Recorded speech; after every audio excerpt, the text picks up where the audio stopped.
নমো কৃষ্ণ শংকৰ গুৰু হৰি ৰাম ৰাম হৰি ৰাম হৰি ৰাম।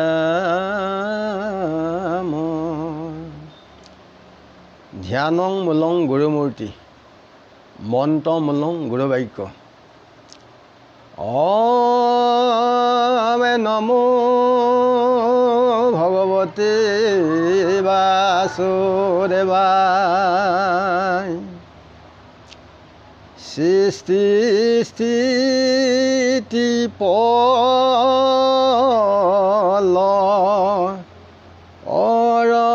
हेतु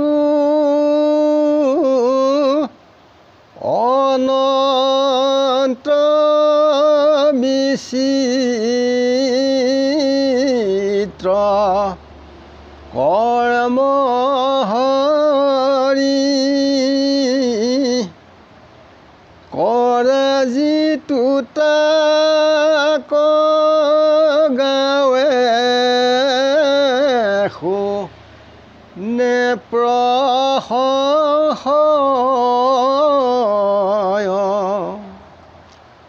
অপবৰ্গদাতা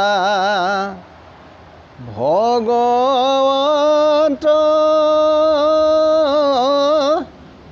তাহান চৰণ পংকজত তিনিও নিশ্চয় উত্তম ভক্তি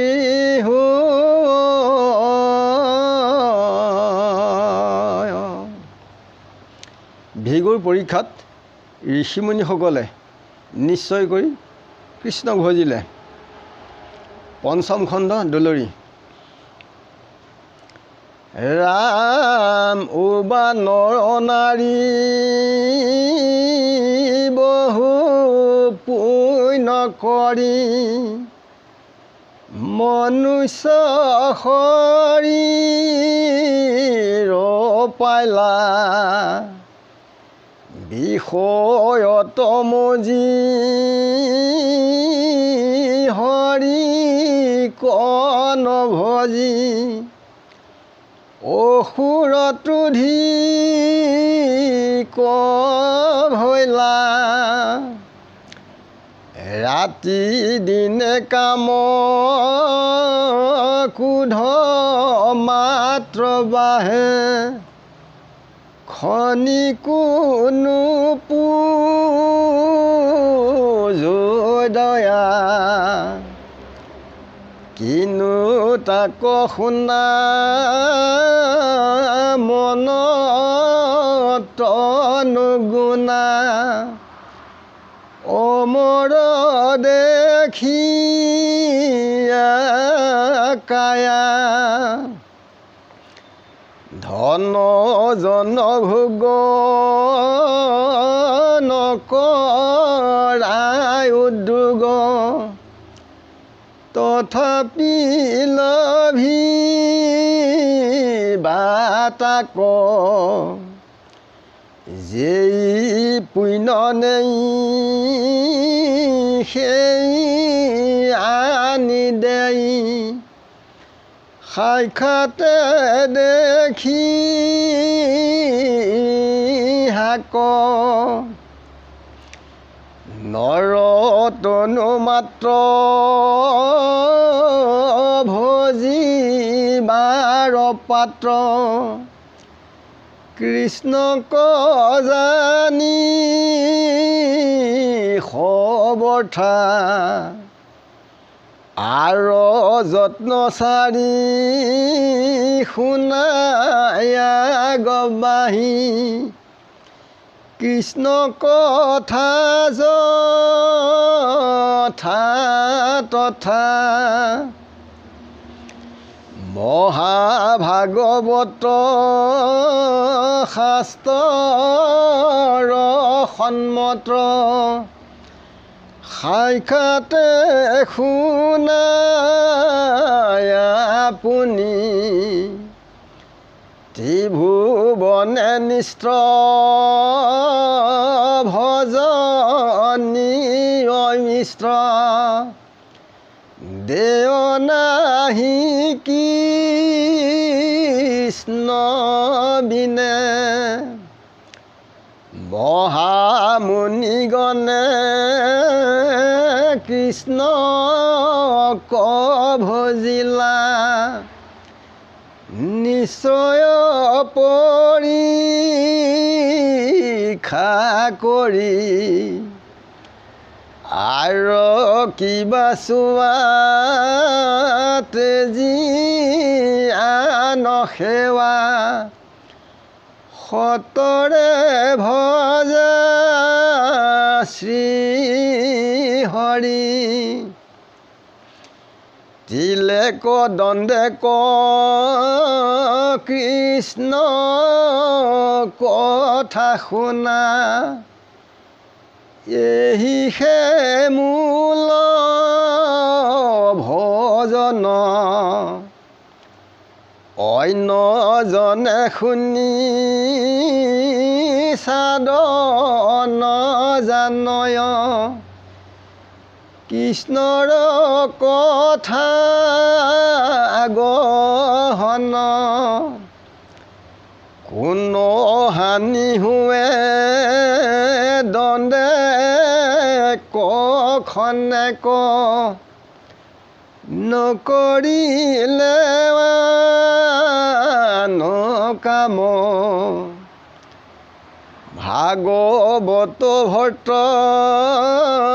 কহে অকপট ডাকি বোলাৰ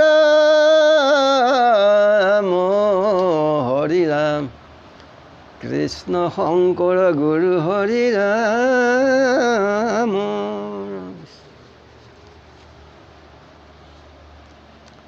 ওবা নৰনাৰী আমাৰ সকলো মনুষ্য লোককেই গৈছে যে বহুত পুণ্য কৰি আমি মনুষ্যৰ শৰীৰটো পালোঁ।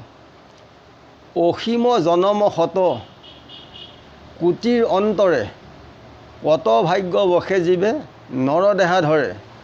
কোটি কোটি জন্ম লৈ লৈ আম কঁঠাল লেটেকু পনিয়াল এইবিলাক ফল প্ৰদান কৰি কৰি এনেকৈ পুণ্য সঞ্চয় কৰি এটা জীৱই মনুষ্য শৰীৰ এটা পায়। এই শৰীৰটো পাই যদি বিষয় লালসাত পৰি আমি ঈশ্বৰ কৃষ্ণক যদি আমি নভজোঁ তেতিয়া আমাক কি বুলি গালি পাৰিছে যে অসুৰতকৈও আমাক অধিক বুলি গালি পাৰিছে। যে ৰাতি দিনে কেৱল কৰ্মতহে ব্যস্ত থাকে কৈত পাৰিব ধন এহি সমাধিতে যায়। ধনৰ লালসাত দিন ৰাতি এনেকেই অনাই বনাই ঘূৰি ফুৰিবলগীয়া হয়। যদি ধন নাপায় তেতিয়া কি হয় তাত ক্ৰোধ হয়। মাইকী মানুহজনে কিবা এটা আনিবলৈ ক'লে নানিলে মাইকী মানুহে উফোন পাতিব, তাতে দুইজনৰ মাজত আকৌ কাজিয়া লাগিব। এনেকুৱা কিছুমান অৰিয়া উৰি হয় যে খনেকো ঈশ্বৰ কৃষ্ণৰ নাম শুনিবলৈ অকণো সময় নাই আৰু প্ৰাণী জীৱ জগততো দয়া চেনেহ মমতা নাথাকে। যে আমাৰ শৰীৰটো আমাৰ অমৰ নহয়, আমি মোহত পৰি আমি নিজকে নিজেই আমি উফন্দি ফুৰিছোঁ। সময় হ'লে আমি এতিয়াই যাব লাগিব যে তাক আমি চেষ্টা অভ্যাস কৰিব লাগে ঈশ্বৰ কৃষ্ণৰ নাম ল'বলৈ। আমাৰ শৰীৰটো খন্তেকীয়া কচুপাতৰ পানী পৰিলে পাবলৈ নাই।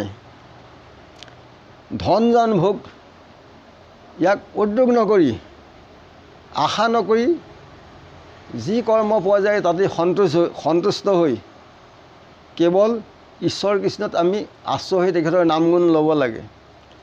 যেই লোকেই এই সংসাৰত পুণ্যাত্মক কৰ্ম কৰে আৰু লগত লৈ যায় তেওঁলোকে পৰজন্মত তেওঁ য'তেই জন্ম নহওক সি কেতিয়াও খালত নপৰে। বেয়া বস্তু সদায় খালত পৰিব। পদুম ফুল ই বোকাত থাকিলেও সি তাৰ পৰা পানী ভেদ কৰি হ'লেও উঠিব। ঠিক ঈশ্বৰ কৃষ্ণৰ আশ্ৰয়ত তেখেতসকলক সৎ পথেৰে পৰিচালিত কৰায়। যে মনুষ্যৰ তনু পাই পেলাই আমি ঈশ্বৰ কৃষ্ণ সৰ্বদাই আমি তেখেতক আমি ভজিব লাগে। আন বিষয় আমি লালসা এৰিব লাগে। কৃষ্ণৰ কথা য'তে হয় যত্ন অভ্যাসৰে চেষ্টাৰে আমি তেখেতৰ নাম গুণ সৰ্বদাই শুনিব লাগে। এয়া হৈছে শাস্ত্ৰৰ সন্মত। যে ত্ৰিভুৱনৰ মধ্যত এক কৃষ্ণই নিষ্ঠ, তেখেতৰ বাহিৰে ইয়াত একো নাই। ভজনীয় দেও তেখেত ইষ্ট দেৱতা, তেখেতৰ বাহিৰে এই বিশ্ব ব্ৰহ্মাণ্ডত আৰু কোনো নাই। মহামণিসকলেও ভিগুৰ পৰীক্ষাত কৃষ্ণক নিশ্চয় কৰি পেলাই ভজিলে যে সেইকাৰণে আন সেৱা এৰি পেলাই আমি শ্ৰীহৰিক কাই বাক্য মনে আমি সৰ্বক্ষণে তেখেতৰ নাম স্মৰণ কৰি তেখেতৰ নাম অমৃত আমি প্ৰাণ কৰিব লাগে। যে তিলেক দণ্ডেক অকণমান হ'লেও সময় হ'লেও আমি ঈশ্বৰ কৃষ্ণৰ নাম শুনিব লাগে। যোনদিনা ঈশ্বৰ কৃষ্ণৰ নাম শুনা নাযায় সেইদিনা দুৰ্দিন বুলি কৈছে। বতৰ ডাৱৰীয়া হৈ থাকিলে সেইটো দুদিন কৰা নাই। যে ঈশ্বৰ কৃষ্ণৰ নাম শুনা এই হৈছে গোৱা, তেখেতৰ নাম অমৃত প্ৰাণ কৰা এই হৈছে ভজন। যে অন্য আনে ঈশ্বৰ কৃষ্ণত নাম শুনি স্বাদ নাপায়, যিসকলে পূৰ্বৰ বাসনা নাই। ভাৰত ভূমিত জনম লভিয়া যিজনে হৰিক নভজে তাক কি কৈছে? পশুতকৈ অধম বুলি কৈছে। যে জনম লভিলা কেনে, এনেই মিছাই জন্ম লোৱা হয়। যে অকণমান সময় আমি কৰ্ম নকৰিলে কোনো ক্ষতি নহয়, সেইকাৰণে আন কৰ্ম এৰি পেলাই অকপতে আমি ঈশ্বৰ কৃষ্ণক সৰ্বদাই সৰ্বক্ষণে আমি তেখেতক ভজিব লাগে। ধৰ্ম বিনা নাই কিছু সংসাৰ ভিতৰে, শ্ৰীহৰি ৰাখয় সদা ধৰ্মিক জনৰে। ধৰ্ম ৰক্ষা কৰে যেই সেই সাধুজন, যেই কৰে ধৰ্ম ৰক্ষা সেই বন্দন। ধৰ্ম ৰক্ষা কৰে যেই সেই ৰমণী, যেই কৰে ধৰ্ম ৰক্ষা তাকে ভিত্ত গণি। স্ত্ৰী হৈ পতি ধৰ্ম কৰিলে পালন, সেই নাৰী কৰিতে পাৰে অসাধ্য সাধন। জ্ঞানে বা অজ্ঞানে মাধৱৰ নাম, যিজনে ফুৰে সুমৰি তাকো মূৰ বুলি, হাতে অস্ত্ৰ তুলি ৰাখিয়া ফুৰন্ত হৰি। সি একাগ্ৰচিতে আমি তেখেতক ভজিব লাগে। তেখেতে তেতিয়া সৰ্বক্ষণে দয়া কৰে। ইমানতে সবৰচন সেৱজনে ৰাখিছে। গুৰু কৃষ্ণ কৃষ্ণ মহাবীৰ হৃদয়ানন্দ কৃষ্ণ।